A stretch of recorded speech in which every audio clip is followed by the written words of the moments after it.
이건희 삼성그룹 회장이 어제 별세했습니다. 그는 한국 경제사와 사법사에 큰 획을 남겼죠. 경제사에 남긴 큰 획은 삼성전자를 400조 원 규모의 세계 최대 IT 기업 중 하나로 키운 점 평가받아 마땅합니다.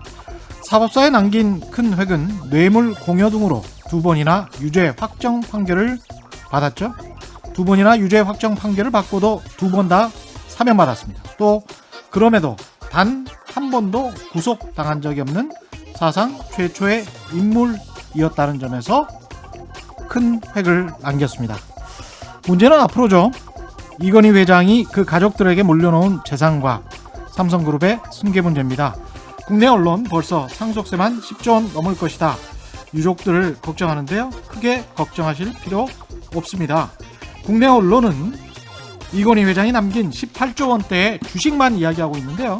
경제전문지 포브스에 따르면 이 회장의 재산은 순자산만 우리 돈으로 25조 원 정도 됩니다. 약 7조 원 정도는 부동산 등 기타 자산이라는 것이죠. 또 삼성의 변호사만 수백 명이거든요. 공익법인만 해도 삼성은 10개 넘게 소유하고 있습니다. 주식의 일부를 공익법인으로 넘기면 상속세는 면제되죠. 어떻게든 합법적인 방법을 찾아낼 겁니다. 삼가 고인의 명복을 빕니다. 네, 안녕하십니까. 세상에 이익이 되는 방송 최경련의 경제쇼 출발합니다. 저는 진실탐사 엔터테이너 최경련입니다. 유튜브 오늘도 함께 갑시다.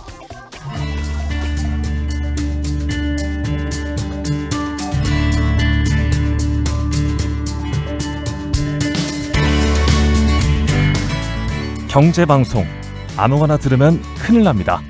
듣고 또 들어도 탈이 나지 않는 최경영의 경제쇼.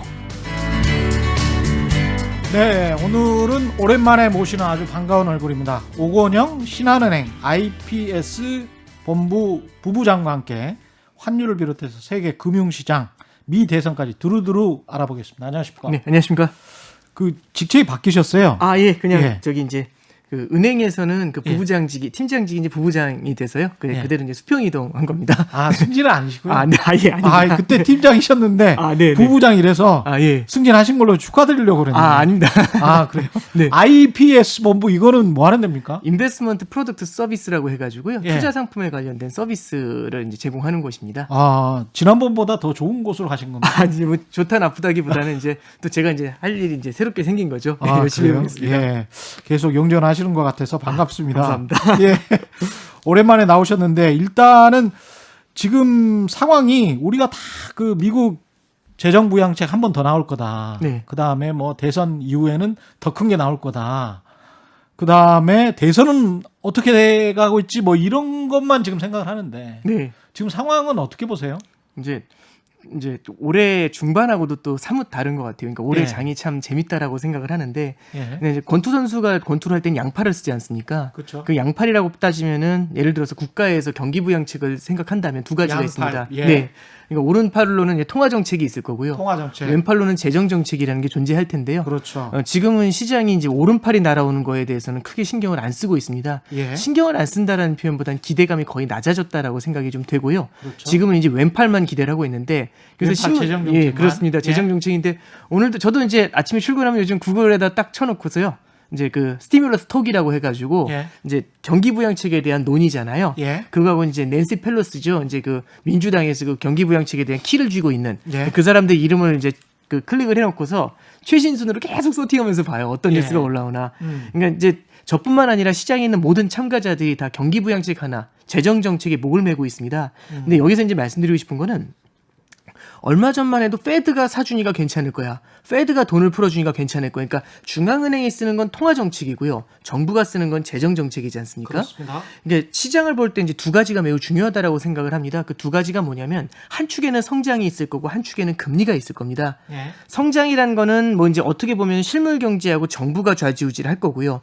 그다음에 금리라는 거는 중앙은행이 상당 부분을 컨트롤을 할 수 있을 겁니다. 예. 근데 이제 보면은 지난 3월 달에 보면은 시장이 어떻게 움직인 거냐면 금리는 조금밖에 내려오지 않았는데 성장이 코로나 사태 때문에 크게 무너진 거지 않습니까? 그렇죠. 그럼 금리가 내려오지 않았는데 성장이 크게 무너지니까 주식시장이 크게 무너져 내리는 그런 그림이 나타났던 겁니다.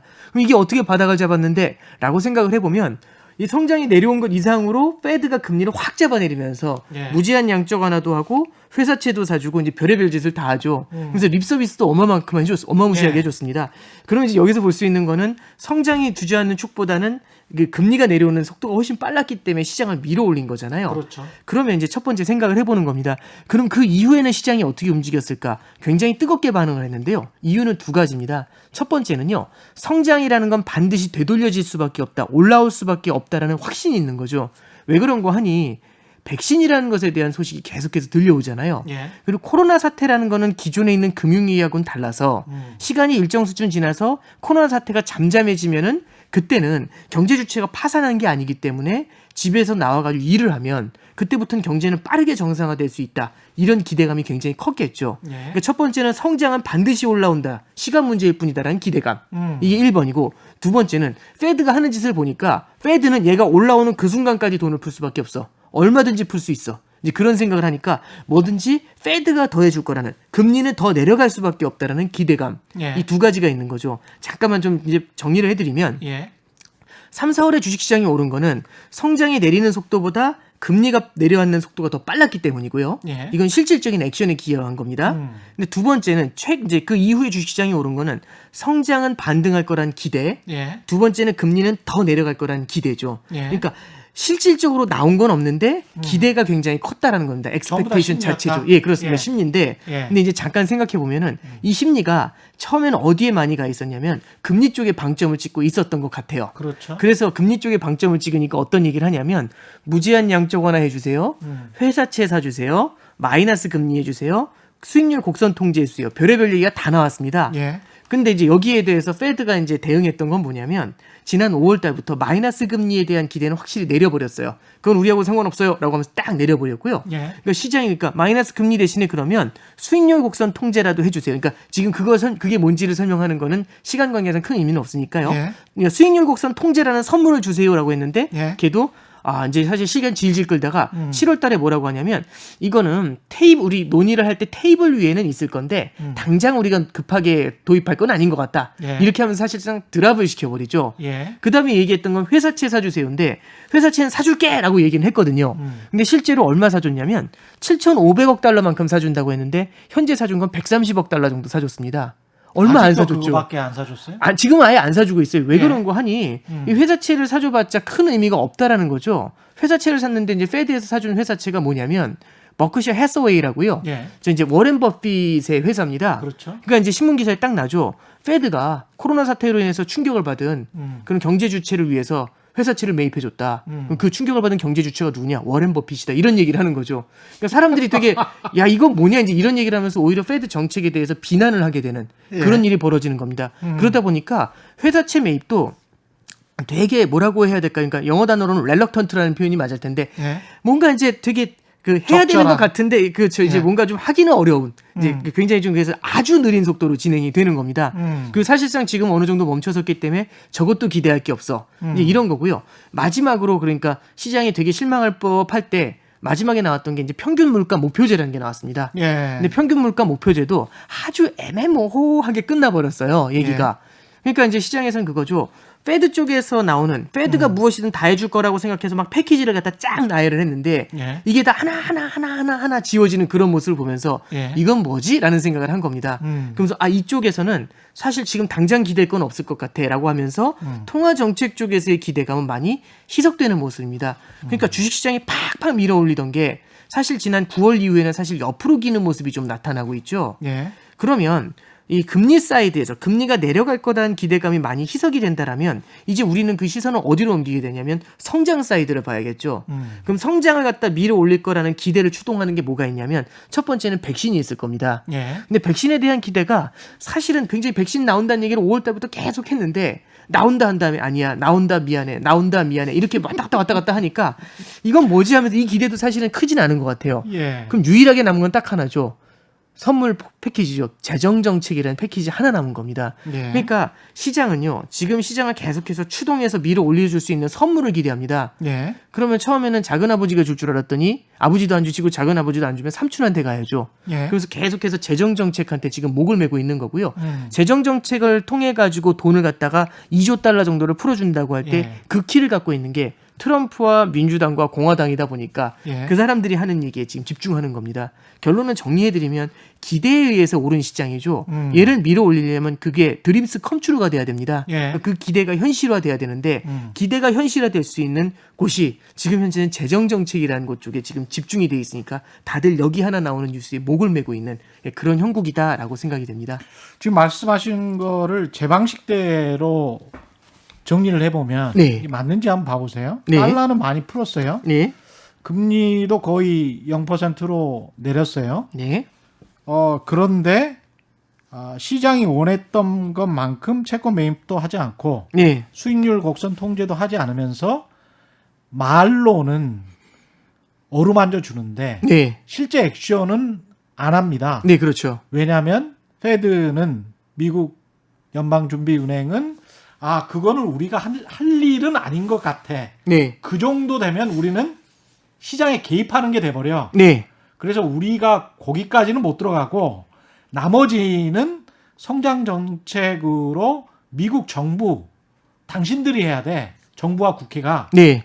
그렇게 지금 넘긴 겁니다. 아주 중요한 포인트를 짚어주신 건데요. 예. 이제 이렇게 보면 됩니다. 그러니까 올해 5, 6월 달부터 굉장히 크게 논의됐던 게 뭐냐면 아니 실물 경제는 저렇게 주저하는데 어떻게 주식시장은 사상 최고치를 찍을 수 있지? 이제 이런 질문들이 굉장히 많았어요. 예. 이걸 잠깐 한번 생각을 해보면 사실은 실물 경제가 주저하는데 이제 주가가 계속 올라가니까 여기에 대해서 사람들이 딱 해석을 내린 게 뭐냐면 이거 유동성이다. 그러니까 결국엔 돈을 풀어가지고 페드가 돈을 풀어가지고 이 괴리를 갖다 메우고 있는 거다. 그렇죠. 이제 이런 얘기를 많이 한 겁니다. 근데 여기에 대해서 이제 적절한 지적이 나온 게 이제 미국에 보면 이제 핌코라는 회사에 그렇죠. 옛날에 핌코라는 예. 회사에서 이제 CEO를 했던 분인데 엘 에리언이라는 사람이 있어요. 지금 이제 알리안츠 쪽에서 있는데 예. 그분이 이제 했던 얘기가 되게 멋있는 얘기를 해요. 뭐라고 하냐면 지금 중앙은행은 페드를 비롯한 중앙은행은 루즈 시츄에이션에 있다라고 얘기합니다. 그러니까 예. 루즈 시츄에이션은 뭘 해도 진다라는 뜻이거든요. 그러면 왜 이게 무슨 얘기냐면 한번 잠깐 생각해 보시면 페드가 만약에 지금 상황에서 돈을 시장이 원하는 것처럼 돈을 더 풀면 실물 경기는 주저앉는데 주가는 더 올라가겠죠. 그렇죠. 그럼 이 괴리는 더 크게 벌어질 겁니다. 그렇습니다. 이건 부담스럽죠. 그러면 그렇죠. 두 번째입니다. 그럼 안 하면 그럼 돈을 안 주면 그러면 사실 더 줄 거라고 생각해서 하늘에 붙어있던 주가가 무너져 내리겠죠. 그렇죠. 근데 주가가 빠지게 되면은 이런 상태에서 주식시장까지 망가지게 되면 자산시장이 흔들리게 되면서 실물 경기를 더욱더 압박하는 모양새가 될 겁니다. 그렇겠죠. 그럼 페드 여태까지 뭐 했니? 이런 얘기가 또 나올 거잖아요. 예. 그러니까 돈을 더 줄 수도 없고 돈을 덜 줄 수도 없고 이제 이런 어려운 상황에 처한 겁니다. 그래서 어떤 행동을 취하든지 간에 루즈다 이제 이런 표현을 쓴 거죠. 그렇죠. 그러니까 실제로 이게 이제 맞는 것 같아요. 이게 잠깐 생각을 해보시면 이렇게 보시면 됩니다. 그 페드가 예를 들어서 돈을 풉니다. 양적 완화라는 걸 해준다고 가정을 하면 페드가 양적 완화를 한다는 얘기는 페드는요 금리를 인하한다고 했을 때, 그러니까 우리나라도 그렇죠. 한국은행이 기준금리를 0.25% 낮췄습니다.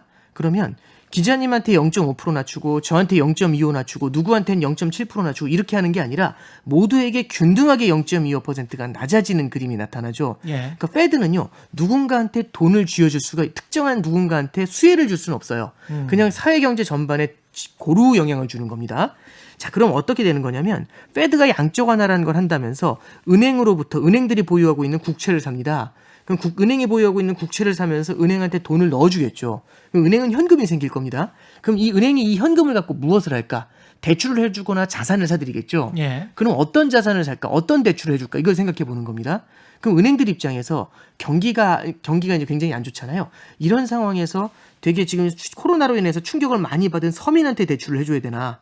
아니면은 실제로 좀 이제 안정적이고 성장이 나오는 쪽에다가 돈을 풀어줘야 되나 이걸 고민을 할 겁니다. 그런데요 누구든 똑같을 것 같습니다. 투자자들 입장에서는 지금 자선 사업을 하는 게 아니면 당연히 서민 계층, 그러니까 시장이 충격을 받은 서민 쪽으로 돈이 나가는 것들보다는 예. 코로나로 인해서 굉장히 힘든 경제 영역보다는 애플이라든지 아마존이라든지 그러니까 언택트 기업에다 돈을 주고 싶은 생각이 들겠죠.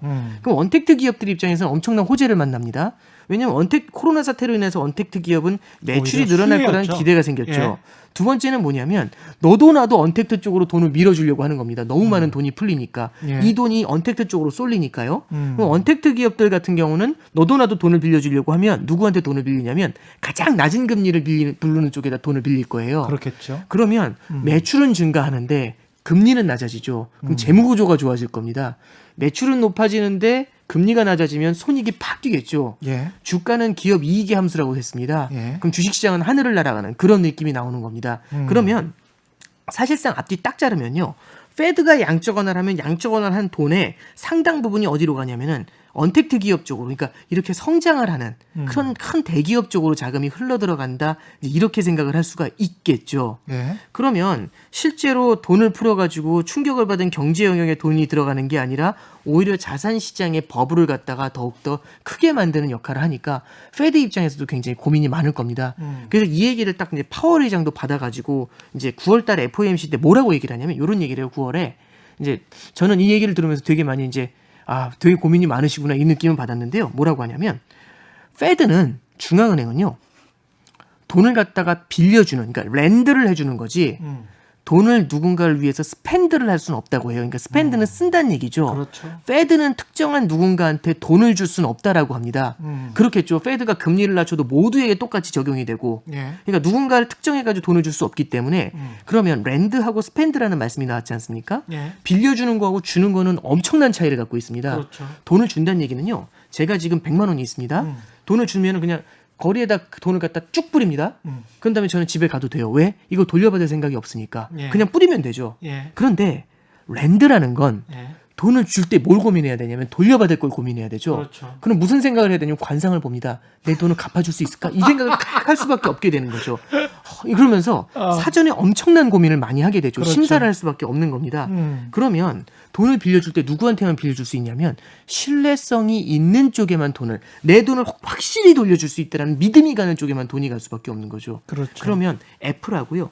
실물 경제에서 코로나로 인해서 충격을 받은 상인들이 있습니다. 예. 어느 쪽에 돈이 갈까요? 당연히 애플 쪽으로 돈이 가면 이 돈은 전 돌려받을 수 있을 거잖아요. 확신이 있겠죠. 예, 확신이 있겠죠. 그러면 렌드를 하는 그 순간 페드가 스펜드를 할 수 없다면 렌드를 하는 그 순간 돈은 애플 쪽으로 갈 수밖에 없는 그런 문제가 생기는 겁니다. 그러니까 페드도 돈의 흐름, 시장의 네. 흐름을 어떻게 그걸 제어할 수는 없잖아요. 그렇습니다. 그 방향을 제어할 수는 네, 없으니까. 그렇죠. 예. 그래서 이제 페드가 뭐라고 이제 파월 의장이 뒤에 뭐라고 하냐면 그 역할을 할 수 있는 사람은 elected than officials밖에 없다. 그러니까 그렇죠. elected officials가 누구냐면 선출직 공무원이죠. 그렇습니다. 선출직 공무원은 이제 미국으로 따지면 대통령이나 상원, 하원 의원들이 되는 거고 그들이 누군가한테 돈을 주자라고 결정을 하게 되면 그리로 돈이 흘러가면 되는 거겠죠. 예. 그러니까 정부 입장에서는 특정한 베너피셔리지, 그러니까 특정하게 수혜를 받을 사람들을 특정을 해가지고 주는 겁니다. 예. 돈이 1조 달러가 있으면 1조 달러를 자 알아서 배분하세요라고 하면 이 돈이 다 언택트로 가게 되니까 그게 아니라 딱 정하는 거죠. 오케이, 저기 지금 코로나로 인해서 충격을 받은 서민 경제에 9천억 달러 이렇게 딱 배정을 하는 거죠. 예. 실직자들을 위해서 500억 달러 이렇게 딱딱 배정을 해가지고 나눠주는 겁니다. 그렇습니다. 충격받은 지방을 위해 가지고 몇백억 달러 이게 딱딱 나눠주죠. 그러면 그래서 페드가 하는 얘기가 뭐냐면 이제 이 영역부터는 정부가 나서가지고 재정 정책을 하는 게 제일 중요하다라고 얘기를 합니다. 그러면서 이제 페드가 그 얘기를 하는 거죠. 이렇게 보시면 됩니다. 그럼 너네는 아무것도 안 하려고? 그게 아니고요. 돌려서 생각해보면 이런 겁니다. 정부가 재정을 지출합니다. 엄청난 돈을 지출을 하게 되면은 이 돈이 정부가 지금 갖고 있지는 않을 거잖아요. 예. 그러면은 두 가지 방법으로 조달을 해야 될 겁니다. 첫 번째는 증세를 해가지고 조달하는 방법이 있고요. 두 번째는 국채를 발행해서 빌려오는 방법이 있을 겁니다. 근데 지금 상황에서 증세를 한다면 이거 난리가 날 거 아니에요. 그렇죠. 그래서 증세는 사실상 어렵다면 정부가 지금 할 수 있는 거는, 미국 행정부가 할 수 있는 거는 국채를 발행해서 자금을 조달해야겠죠. 자, 그러면 2조 달러만큼을 경기 부양을 위해 돈이 나간다고 가정을 하면 2조 달러를 시장에서 빨아들일 겁니다. 국채를 발행해서. 예. 그럼 여기서 어떤 문제가 생기냐면, 아니 지금 가뜩이나 금융시장에 돈이 모자란데 정부가 2조 달러를 빨아들여 가면 민간에서 쓸 수 있는 돈이 없잖아. 이런 얘기를 할 수 있겠죠. 그러니까 정부가 이쪽으로 돈을 어거지로 보내는 과정에서 시장 기능을 갖다 마비시켜 버리는 겁니다. 이런 걸 뭐라고 하냐면 크라우딩 아웃이라고 하는데 이제 예. 한국말로 이제 구축 구축이라고 효과. 합니다. 예. 구축이라는 게 뭐 이렇게 쌓는다는 게 아니라 때를 내쫓는다 이제 이런 얘기가 한자를 되는 거죠. 보시면 압니다. 예. 네, 그렇죠. 그러니까 이 구축 효과가 쫓아낸다는 나타나니까. 거죠. 그렇죠. 예. 그러니까 결국엔 민간을 쫓아내버리는 민간의 투자를 내쫓아버리는 일이 벌어지니까 페드는 이런 얘기를 하는 거죠. 우리가 그냥 국채를 사들이면 이 돈이 다 일로 흘러 들어가잖아요. 언택트로 흘러 들어가니까 대기업으로 흘러 들어가니까 그게 아니라 정부가 돈을 뿌려라. 그럼 정부가 이 자금을 조달하기 위해서 국채를 발행할 수밖에 없을 거잖아요. 그렇죠. 그럼 시장에선 구축 효과가 나타날 겁니다. 그때 페드가 들어와가지고 이거 사주겠다는 얘기죠. 아. 그러니까 양적 완화를 안 한다라는 게 아니라 우리 안 할래요가 아니라 이제부터는 같이 합시다라고 얘기하는 거죠. 페드 혼자 하는 게 아니라. 돈을 뿌리면 네. 우리가 그거 수습은 해줄게. 예, 뿌리면 예. 뒤에서 받쳐줄게. 이 얘기를 하고 있는 거죠. 근데 아까 그 증세 이야기를 하셨는데 증세하면 난리가 날 거다라고 이야기를 하셨는데 그럼에도 불구하고 바이든은 지금 계속 대선에서 당선돼도 증세는 확실하다라고 이야기를 몇 번이나 했단 말이죠. 네. 예. 그럼 어떻게 되는 건가요? 이제 그 대선에 관련된 부분인데요. 사실 저도 이 대선에 대해서는 참 여러 가지 봐야 될 부분은 분명히 있는 것 같습니다. 예. 근데 한 가지 동의하는 거는 저도 바이든이 대선을 통해 가지고 대선이 되자마자 증세를 한다. 이거는 사실상 넌센스가 될 거라고 생각을 해요. 그래서 그건 좀 어려울 것 같고요. 오바마 행정부도 들어왔을 때가 2009년 1월에 들어오거든요. 예. 그때 당시 처음에는 굉장히 많은 감세를 해가지고 경기 부양에 나섰고요. 금융위 예, 그렇습니다. 직후죠. 그렇죠. 예. 그래서 경기가 좀 어느 정도 돌아서기 시작을 하니까 그때부터 이제 세금을 갖다 많이 걷어가지고 균형 재정으로 복귀하는 과정을 가져갑니다. 그러니까 바이든이 증세를 한다라는 거는 팩트지만 증세를 하는 건 맞지만 언제 할지에 대해서는 아직 정확하게 정해진 게 없는 거죠. 근데 단기적으로 충격을 줄 정도의 증세를 당장 진행한다? 이건 쉽지는 않을 것 같고요. 오히려 앞쪽에서 지금 시장이 기대하는 거는 결국에는 바이든 행정부가 나왔을 때 지금 민주당에서 지금 그 제일 크게 논의가 되고 있는 게 이겁니다. 트럼프 행정부에서는 제일 처음 버전은 1.6조 달러만큼 돈을 풀게요. 라고 얘기하고 있는 거고요. 예. 민주당에서는 아니다. 2.2조 달러 정도는 풀어야 된다. 그렇죠. 이 얘기를 하고 있는 거예요. 그 행정부하고 민주당은 이렇게 맞서고 있는 거고요. 그래서 트럼프 행정부에서 알았어 1.8조 달러, 알았어 1.9조 달러 이렇게 이제 따라가고 있는 구조고요. 근데 이 둘하고 달리 또 뭐가 있냐면 공화당이 따로 있습니다. 예. 공화당에서는 뭐라고 하냐면 잘 논다 이렇게 얘기하는 거죠. 둘이 잘 논다. 우리는 5천억 달러 이렇게 부르는 거죠. 그렇죠. 이 갭이 예. 그러니까 셋이 다 따로 노는 예. 그림인데요. 거기는 이제 원래 공화당 본류. 그렇죠. 예. 공화당에서는 결국엔 재정 적자에 대해서는 굉장히 크게 걱정을 하는 그렇죠. 그런 곳이니까요. 예, 정통 보수주의자. 그렇습니다. 그러면 우리가 이제 생각할 수 있는 건 뭐냐면은 실제로 바이든이 이제 당선이 됐었을 때 시장에서 지금 기대하는 건 그거죠. DDD라는 걸 기대를 하고 있는 겁니다. 네. DDD가 뭐냐면 디모크라시잖아요. 그러니까 네. 민주당이 디모크라시인데, 그러니까 대통령도 민주당, 그 다음에 상원도 민주당, 하원도 민주당 이렇게 되면 사실상 공화당이 자기 목소리를 낼 수 있는 룸이 사라져 버리게 되겠죠. 상원은 아직 이제 리퍼블리칸이죠. 예, 공화당입니다. 그렇습니다. 예. 이제 그것까지도 이제 민주당이 만약 장악을 한다면, 그러니까 예. DDD가 됐었을 때는 오히려 더 화끈한 경기 부양책이 나오면서 음. 단기적으로는 시장에는 큰 호재가 될 거다. 다만 그 이후에 이제 증세를 이제 하게 되겠죠. 어느 정도 성장이 올라왔었을 때는. 예. 그러니까 그 예를 들어서 이런 것 같아요. 그러니까 교육을 되게 혹독하게 시키는 아버지가 있는 거죠. 애들 자전거 타는 걸 가리키는 겁니다. 예. 엄청나게 갈구면서 가리켜요. 근데 애가 너무 힘들어하는 거죠. 그랬더니 어떻게 하냐면 뒤에서 잡아주는 겁니다. 예. 그러니까 다들 놀라는 거죠. 저 아버지가 어떻게 잡아주고 있지? 이제 예. 이런 생각을 할 정도로 막 뒤에서 잡아주면서 가는 거죠. 근데 예. 언제까지 가는 거냐면 얘가 스스로 탈 수 있다는 느낌이 올 때까지 잡아주는 그렇죠. 겁니다. 그 다음부터는 딱 손을 떼겠죠. 그럼 그 다음에 애가 흔들리지 않고 쭉 가는 걸 보면 그때부터 갈구겠죠. 그래서 막 뭐라고 하면서 더 잘 타게. 예. 이제 그래서 우리가 이제 포인트를 이제 가지고 이제 보셔야 될 게 뭐냐면 저는 대선에서 바라보는 거는 첫 번째는 예. 말씀해 주셨던 것처럼 증세에 대한 논의 이걸 예. 시장이 언제 걱정할 건데요. 근데 당장 걱정보다는 조금 늦게 걱정을 하게 될 것 같습니다. 아. 시기에 대해서는 예. 두 번째는 이제 제가 DDD라고 이제 말씀을 드렸지만은 결국에는 어느 쪽에서 권력을 장악하느냐에 따라서 결국엔 정치라는 거는 제한된 자원을 어떻게 효과적으로 배분하느냐의 문제인 거잖아요. 근데 이제 효과적이다라고 할 때 제한적인 자원을 효과적이다라고 할 때 이 효과적이라는 게 유권 해석이 가능한 거죠. 예. 너도 나도 다른 해석을 하니까 뭐 이제 이제 다수결로 간다든지 이런 게 나오는 건데요. 그 권력에 대해서 이제 논의를 하고 있는 그런 단계가 이제 중요하다라고 보는 거고요. 마지막으로 이제 대선에서 저는 좀 뭐 다른 분들 크게 걱정 안 하실 수도 있는데 뭐 이제 요즘 나오는 얘기가 트럼프 대통령의 이제 그 불복 이제 이런 네. 얘기가 좀 나오고 있잖아요. 지금 확실히 민주당의 승리로는 생각을 하고 계시는 겁니까? 아니 저는 잘 모르겠는데 사실 4년 전에도요. 예.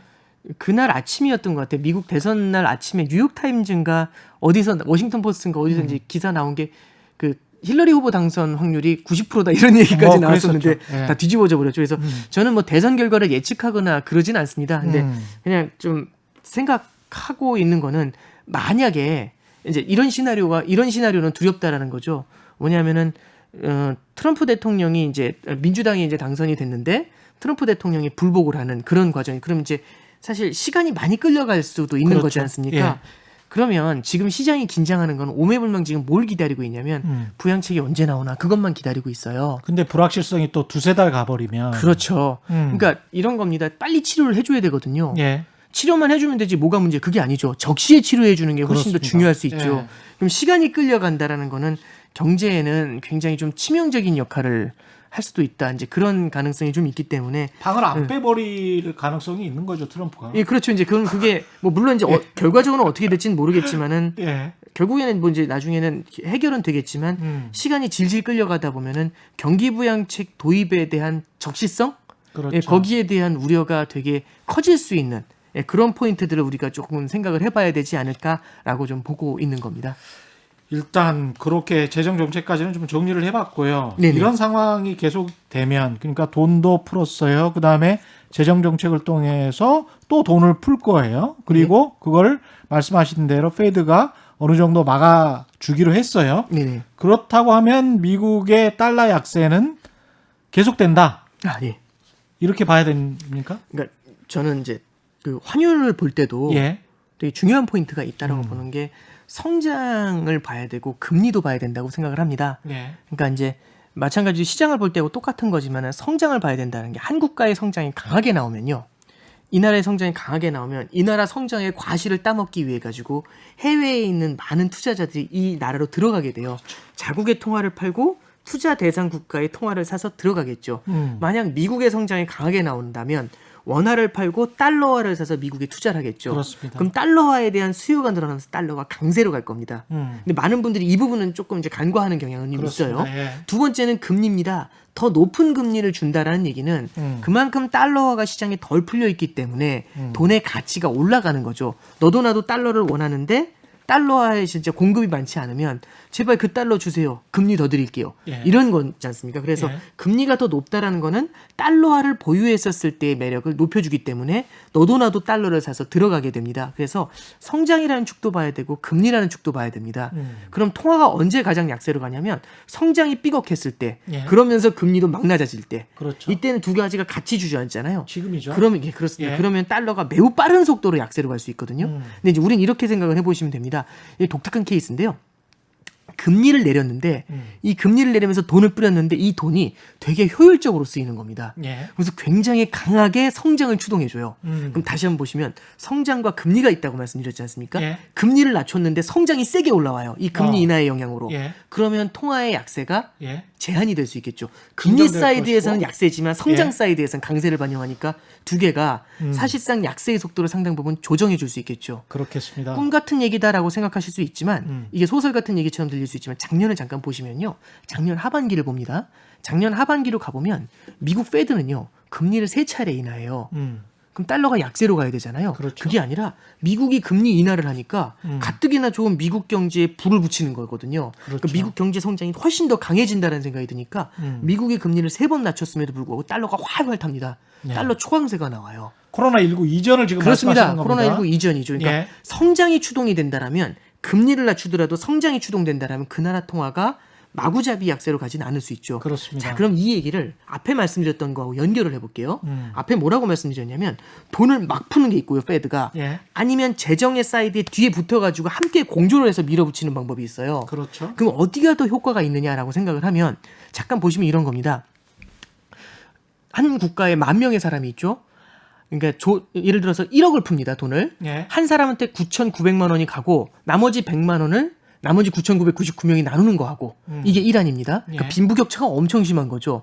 아니면 10,000명이 그걸 다 N빵으로 나누는 거하고 어디가 더 소비가 많이 일어날까라고 생각하면 후자가 훨씬 더 크겠죠. 예. 당연히 클 수밖에. 그러니까 빈부격차라는 건 소비를 위축시키는 문제가 생길 수 있는 거잖아요.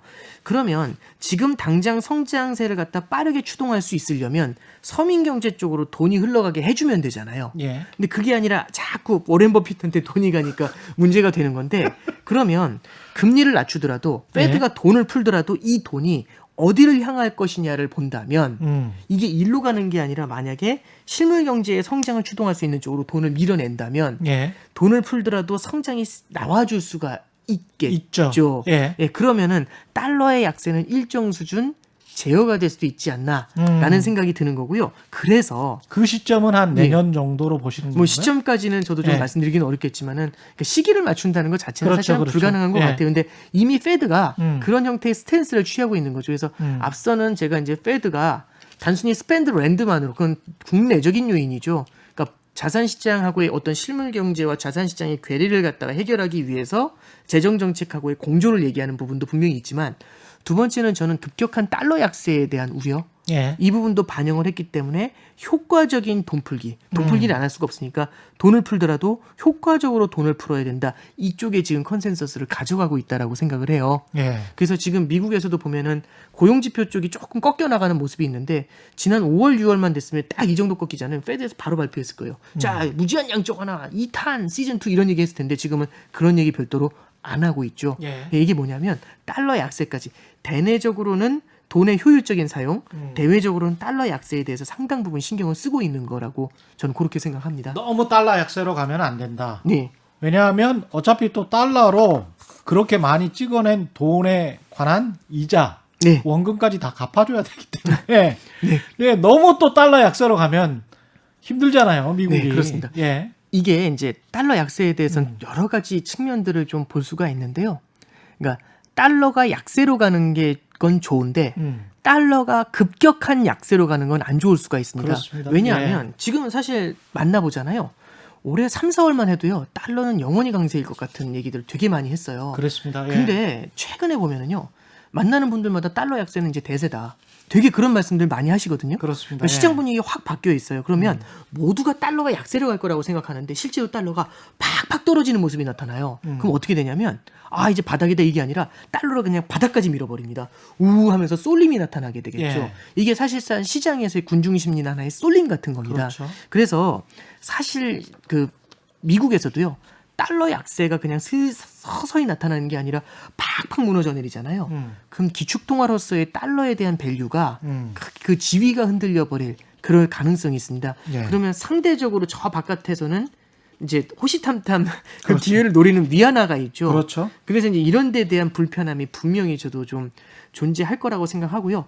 그래서 이제 여러 가지 이제 페드의 요인도 말씀드렸지만 기축통화로서의 달러 지위라는 거 이런 걸 생각했었을 때 급격하게 빠른 달러의 약세는 한 번 정도는 제동을 걸어줘야 되는 그림이 나오지 않을까 그렇게 생각을 좀 하고 있습니다. 그 시점은 말씀하시기 뭐하다고 했으니까 지수 가지고 좀 이야기를 해볼까요? 아, 주가 지수. 예. 예. 아니요, 달러 인덱스 가지고. 달러 인덱스. 예. 달러 인덱스가 지금 한 93 정도 되는데 네, 그렇습니다. 사상 최저치는 절대 아닙니다.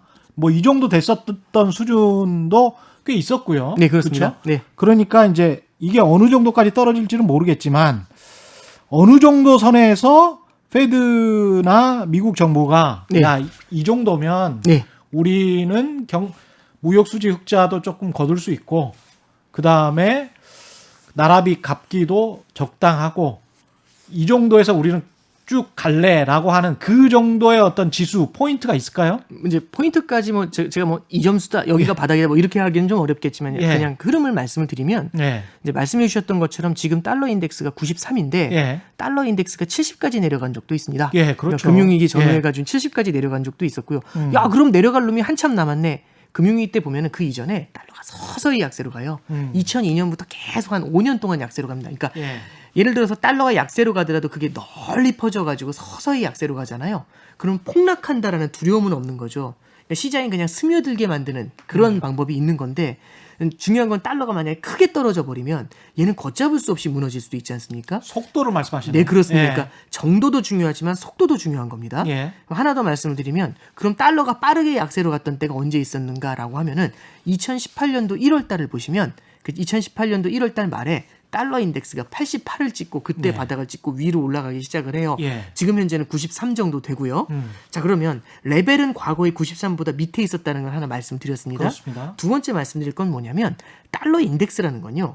선진 6개국 통화에 대한 달러의 가치를 나타냅니다. 그렇습니다. 예. 거기에는 유로화가 한 50% 정도를 차지해요. 그래서 달러 인덱스는 사실상 뭐 이렇게 말씀드리면 어폐가 있겠지만은 유로화 가치의 상당 부분 디펜던시가 있습니다. 예. 그래서 우리가 첫 번째 볼 게 뭐냐면 달러 인덱스가 빠르게 하락한 건 최근이 아니고요. 최근은 오히려 옆으로 기고 있습니다. 달러가 많이 약해지지 않아요. 달러 인덱스 기준으로는. 예. 많이 하락했던 게 지난 6, 7월입니다. 그땐 누가 강해졌냐면 유로화가 어마어마한 강세를 보였죠. 예. 근데 유로화가 어마어마한 강세를 보일 때 이제 이 얘기가 나온 거죠. 드디어 유럽이 재정 통합을 했다. 코로나라는 사태 앞에서 사상 초유의 사태 앞에서 그렇게 싸우던 애들이 대동단결했다. 사이가 그렇죠. 좋아졌다. 그러니까 위아더 월드다 이제 이렇게 됐으니까 유로화 강세의 예. 어떤 배경입니다. 그렇습니다. 예. 유럽이 드디어 성장이 나오겠구나라는 생각을 했기 때문에 유로 강세가 엄청나게 빠르게 진행된 거죠. 예. 그때 달러 인덱스가 이미 7, 8월에 93, 92 이렇게 내려오기 시작을 해요. 예. 그런데 우리는 기억을 하는 게 아니 그때보다 지금 달러가 훨씬 더 약해졌잖아. 왜냐하면 우리는 뭘 기준으로 보고 있냐면 위안화와 원화를 기준으로 달러를 보고 있기 때문에 예. 우리는 달러의 약세는 최근의 일이라고 생각해요. 근데 유럽의 사람들은 뭐라고 생각하냐면 달러 약세는 지난 6, 7월의 일이라고 생각하고 예. 요즘은 보합이라고 생각을 합니다. 왜냐하면 유럽에서 얘기를 하는 거죠. 이렇게 보시면 돼요. 자국 통화의 약세가 나타난다는 건 사실상 대외 수요, 그러니까 수출을 통해서 먹고 살기 어려워진다는 얘기입니다. 예. 특히 지금처럼 전 세계가 자국 통화 약세를 만들어서 환율 전쟁을 하고 있을 때, 그러니까 다들 가격 낮춰가지고 경쟁하고 있는데 혼자 자국 통화의 절상을 받아들인다는 건 자국 통화 강세라는 건 내 나라 물건의 가격 올린다는 얘기잖아요. 그렇죠. 다 자기 물건 가격 낮추는데 혼자 물건 가격 올리면 얘는 그냥 골로 가는 일이 생길 수가 있죠. 예. 그래서 이거는 대단한 자신감을 갖지 않으면 이거 말고 이 물건에서는 크게 기여할 거 없고 오히려 다른 데서 난 돈 벌 때가 있어. 이런 확신이 있을 때 자국 통화의 강세를 받아들이곤 합니다. 예. 근데 유럽 입장에서는요. 사실상 지금 내수 경제가 굉장히 어려워요. 이런 상태에서 유로화 강세를 받아들이면서 수출까지 어려워진다. 예. 그럼 이제 답이 없는 거죠. 만약에 내수가 탄탄하게 올라올 자신이 확실하게 있으면 이때는 화끈하게 몰아붙일 수 있죠. 오케이, 유로 강세 이렇게 해야 되는데 내수가 자신이 없으니까 유로 22에서 이제 유럽 중앙은행에서 뭐라고 하냐면 잠깐 이렇게 얘기합니다. 왜 그랬더니 하는 얘기가 우리 유로 강세라고 하는데 유로 강세 좀 부담스러워요. 이렇게 얘기하죠. 왜 했더니 첫 번째는 이 얘기를 하죠. 첫 번째는 유로 강세가 되면 해외에서 수입되어 들어오는 물건의 가격이 낮아지니까 수입 물가가 낮아지면서 유럽의 물가가 디플레이션 기조가 생길 수가 있을 것 같아요. 그렇죠. 물가가 내려갈 거라는 기대감이 생기게 되면 사람들이 소비를 안 할 거잖아요. 예. 왜냐하면 물건이 내일 가면 더 싸질 텐데 그렇죠. 점점 싸질 텐데 못하러 지금 사냐 이거죠. 소비를 뒤로 이연을 할 테니까 그럼 내수도 안 살아날 텐데 이런 얘기를 하는 거고요. 두 번째는 솔직히 얘기하더라고요. 뭐라고 하냐면 폭스바겐 같이 수출 기업들이 많은데 되게 힘들어져요 라고 얘기를 합니다. 맞습니다. 예. 그러면 디플레이션 우려하고 결국엔 수출이 안 된다는 우려가 두 개가 겹치니까 이 얘기를 한 이유는 뭐냐면 예. 유로 강세 부담돼요라고 얘기하죠. 예. 그러면서 92.5 정도 됐던 그때 당시 달러 인덱스가요. 더 밑으로 못 내려가고 옆으로 기기 시작을 해요. 그래서 지금 93에서 왔다 갔다 하는 겁니다. 그러니까 그럼, 서로 간에 네. 정말 이익이 합치되는 어떤 지점들이 있는 겁니다. 그죠? 네, 그렇습니다. 예. 네.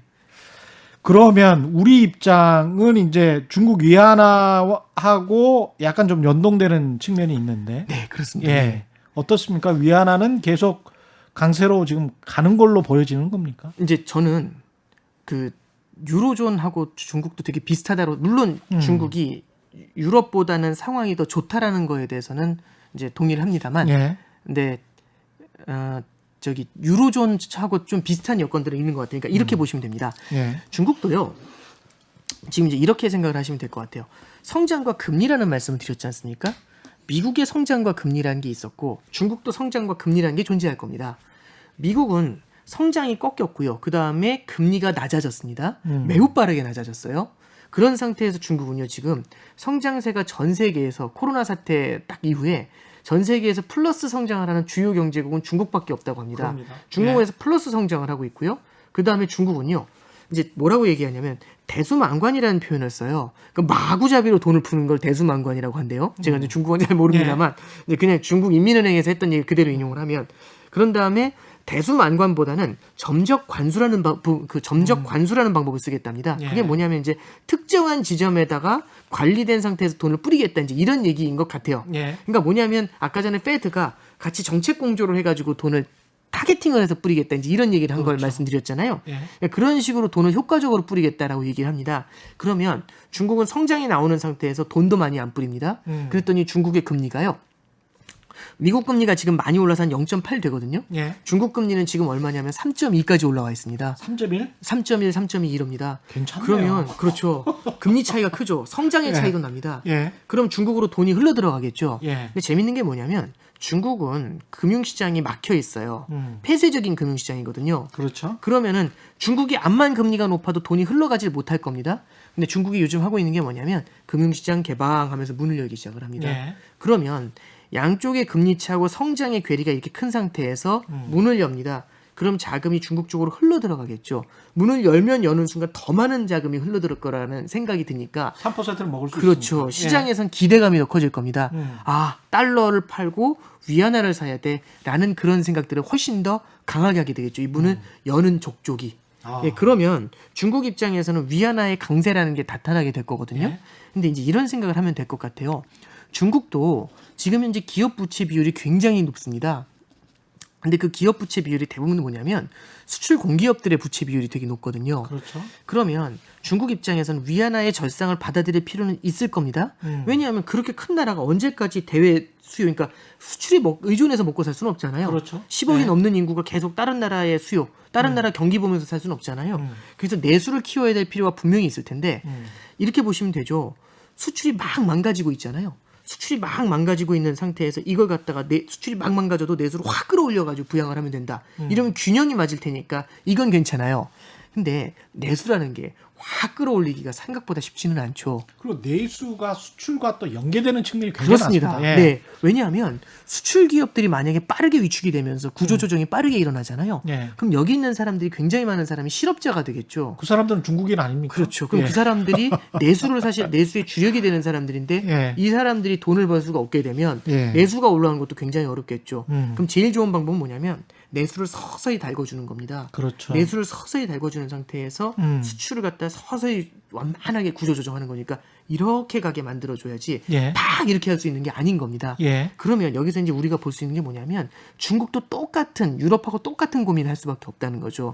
위안화의 급격한 그러니까 절상을 받아들이는 거하고 급격한 절상을 받아들이는 건 다른 문제입니다. 급격한 절상을 받아들이면 시장 심리까지 쏠리면서 위안화 환율을 밑으로 막 내려찍겠죠. 예. 그러니까 위안화의 빠른 강세를 만들어낼 겁니다. 그럼 수출 기업들이 굉장히 어려워질 수 있죠. 그러면 어떻게 해야 되냐면 중국 입장에서도 위안화 절상에 속도 조절에 들어가야 될 상황이 되는 거 아닌가. 아. 그 레벨이 언제인지는 모르겠습니다만 예. 그 속도 조절에 들어가는 순간이 좀 찾아오지 않을까 이제 그렇게 생각을 하고 있습니다. 자본주의라는 게 자연의 그 평형 이론 있지 않습니까? 이렇게 항상 물에 홍수가 났다가 물이 빠지잖아요. 그러면서 늘 농사 지을 정도의 수준은 또 만들어주는 게 우리 자연이거든요. 네네. 그래서 제가 자본주의를 좋아하는 게 자본주의가 이 자연 평형 이론에 가장 맞는 어떤 체제인 네. 것 같아요. 그러니까 네. 사람이 인위적으로 개입해서 뭐 댐도 만들고 뭐 이렇게 하지만 수문도 열고 뭐 이렇게 하죠. 보도 뭐 일부러 뭐 만들고 그렇지만 그게 어떨 때는 또 필요가 없는 경우가 대부분일 때가 있어요. 네, 그렇습니다. 예. 그러니까 저도 환율을 보면서도 느끼는 건데요. 이제 이런 거죠. 환율 방어라는 거의 의미를 어떤 시장의 그 자연의 흐름이라는 말씀 좀 이상 자본의 흐름이라는 것 자체를 예. 다 역행할 수는 없는 거거든요. 그러니까 예를 들어서 중국으로 자금이 너무 많이 몰린다라고 하면은 위안화의 절세, 그러니까 위안화 환율의 하락이라는 게 하나의 중력의 법칙처럼 작용할 수 있을 겁니다. 그렇죠. 그러면 이렇게 위안화 환율은 내려올 수 있는데 우리 이제 하늘에 비닐봉지 띄워놓잖아요. 비닐봉지 이렇게 슬슬 내려올 겁니다. 예. 그때마다 이렇게 제가 이렇게 툭툭 쳐올릴 수는 있죠. 그렇죠. 근데 계속 쳐올릴 수는 없죠. 예. 언젠간 저 잠을 자야 되니까 그때 내려와 있겠죠. 그러니까 이런 것처럼 환율 방어라는 것도 예. 이렇게 분명히 순간순간 이제 쳐올리면서 속도 조절은 할 수 있을 겁니다. 비닐봉지가 바닥에 떨어지는 속도가 뭐 3시간 걸리게 할 수는 있겠죠. 예. 근데 다만 이제 그 흐름 자체를 갖다가 반대로 돌리거나 예. 이걸 꺾는 건 상당히 어려운 일이 되는 거 아닌가? 예, 그 생각을 해봅니다. 흐름이라는 거는 아까 말씀하신 성장률, 네, 그다음에 그렇습니다. 금리, 네. 이걸 말씀하시는 거죠. 네. 그죠? 예. 일정 부분은 이제 저도 그냥 느끼는 거는 중기적인 트렌드로 봤었을 때 위안화 절상에 대해서는 물론 속도 조절은 당연히 나오겠지만 예. 위안화 절상은 어느 정도는 이제 나타나지 않을까라는 생각은 좀 해봅니다. 그런 측면에서 이제 한국 경제를 한번 좀 전망을 해주시고 그 다음에 우리 주식시장 전망해 주시면 다 네. 끝날 것 같습니다. 아, 예. 네. 이게 제가 주식은 잘 몰라서 예. 제가 이제 뭐 말씀을 드리긴 좀 어렵겠지만 예. 그냥 이런 생각은 좀 하고 있어요. 그러니까 예. 많은 분들이 생각을 할 때 저는 그냥 주식은 잘 모르지만 그냥 환율하고 연결시켜서만 말씀 좀 드려볼게요. 이렇게 됩니다. 최근이 아니죠. 지난 10년 정도 나타나는 흐름들을 보면은요. 그 돈이 그러니까 그 해외에서 외국인들이 주식을 사면은 코스피 지수가 오르곤 했습니다. 예. 그럼 코스피를 사기 위해서 외국인이 들어와서 사잖아요. 그럼 외국인은 어떻게 코스피를 사냐면 딱 달러를 갖고 와서 달러를 팔고 원화를 산 다음에 이걸로 코스피를 사겠죠. 예. 그럼 원화가 강세로 나오니까 환율이 내려가면서 코스피 지수가 오를 겁니다.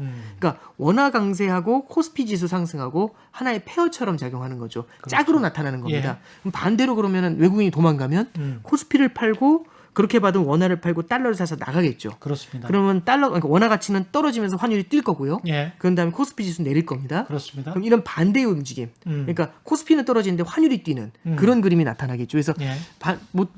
상당히 많은 분들이 그런 생각을 해요. 코스피하고 환율은 반대로 간다. 코스피가 떨어지면 환율은 뛰고, 코스피 올라가면 환율은 내리고. 그래 왔었어요. 네, 그렇죠. 예. 근데 최근 보면은요, 환율이 그렇게 많이 내렸는데 최근 보면 1,180원에서 환율이 1,130원까지 내려왔거든요, 맞습니다. 거의. 예, 예. 근데 코스피 지수가 내렸어요. 오히려 2,450에서 지금 2,350까지 내렸거든요. 지수는 또 많이 올랐으니까 이미. 그러니까 예. 물론 많이 올랐다는 부담도 있고 그 다음에 이제 뭐 주식시장 한국 주식시장 자체가 갖고 있는 그런 리스크들도 존재할 겁니다만 저는 이제 다른 한편에서는 이 환율의 측면에서도 좀 바라보고 있는 겁니다. 예. 전 세계 경제가 굉장히 어려운 상황입니다. 예. 전 세계 경제가 굉장히 어려운 상태에서 내 나라 혼자 자국 통화의 절상을 독야청청 받아들이잖아요. 이렇게 됐었을 때는 우리나라 수출 성장에서 상당히 미스가 나타날 가능성이 있죠. 우리도 유럽과 중국과 똑같은. 네, 그렇습니다. 예. 유럽도 똑같고요. 중국도 똑같습니다. 예. 그 나라 통화에 빠른 절상이 나타났었을 때 지난 6월 이후에 유럽 증시가 잘 가다가 옆으로 기기 시작을 해요. 중국 같은 경우도 위안화 절상이 본격화되니까 중국 증시도 옆으로 기고 있거든요. 예. 그러니까 우리가 이제 생각해 봐야 될 거는 원화의 절상이라는 게 단기적으로 우리의 성장을 추동하는 거라면 모르겠지만 그게 우리의 성장을 만약 좀먹는 케이스가 된다면 여기에 대해서는 이제 상당히 고민이 많이 될 것 같고요. 그래서 최근에 보면은 뭐 중국도 위안화 절상에 대해서 속도 조절에 대해 얘기하고 있고 예. ECB, 그러니까 유로존에 대해서는 아까 말씀드렸고요. 우리나라에서도 보면은 정부에서 원화의 어떤 일방적인 강세 쏠림 여기에 대해서는 충분한 경계감을 갖고 있다라는 메시지를 이제 외환 시장에 던져주고 있죠. 예. 예, 그래서 저도 그런 생각을 합니다. 그러니까 그 하나의 흐름이 아주 완만하게 나타나는 거는 큰 충격을 주진 않겠지만 살이 살살 빠지는 건 큰 문제는 아니죠. 확 빠져버리면 이상한 병이 걸릴 수도 있잖아요. 그러니까 그렇죠. 말씀드리고 예. 싶은 거는 그래서 너무 급격한 원화의 절상 이런 거에 대해서는 좀 제어를 하는 그런 거에 대해서 경계감을 좀 가져볼 필요가 있지 않나 예. 예, 그런 생각을 해봅니다. 한국 주식시장에 관해서는 명확하게 말씀은 안 하셨고 근데 이제 네. 전반적인 트렌드나 이런 거를 봤을 때 지금 말씀하신 거 종합해 보면 한 3% 되는 중국 국채 네. 그리고 위안화의 절상 속도는 제어를 하겠지만 그럼에도 불구하고 트렌드는 변하지 않을 것 같다. 이런 걸 생각해 보면 네. 중국 국채 매력적일 것 같습니다. 저도 그 부분에 대해서는 공감하는 부분이 분명히 있습니다. 그러니까 예. 자본 시장을 개방한다라는 것도 그렇고요. 예. 예, 그리고 이제 중국에서 오늘 나온 뉴스인데 신용평가 회사들이 들어와서 영업을 할 수 있게 해준다고 합니다. 예. 그럼 그 얘기는 뭐냐면 외국의 신용평가 회사들이 중국의 기업들을 평가하는 거잖아요. 이제 국채나 회사채나. 예. 예, 그러면 이제 중국의 회사채 시장에 대해서 신뢰라는 게 되게 문제가 많이 됐었는데 그렇죠. 예. 그런 부분들도 상당 부분은 좀 해결되지 않을까 하는 생각을 해봅니다. 알겠습니다. 오늘 말씀 감사하고요. 지금까지 오건영 신한은행 IPS 본부 부부장과 함께했습니다. 고맙습니다. 예, 최근의 경제쇼는 여기까지고요. 오늘 밤 10시에 이슈 오도독이 있습니다. 기억하십시오. 월요일이지만 이슈 오도독이 있습니다. 지금까지 세상이 이익이 되는 방송 최근의 경제쇼였습니다.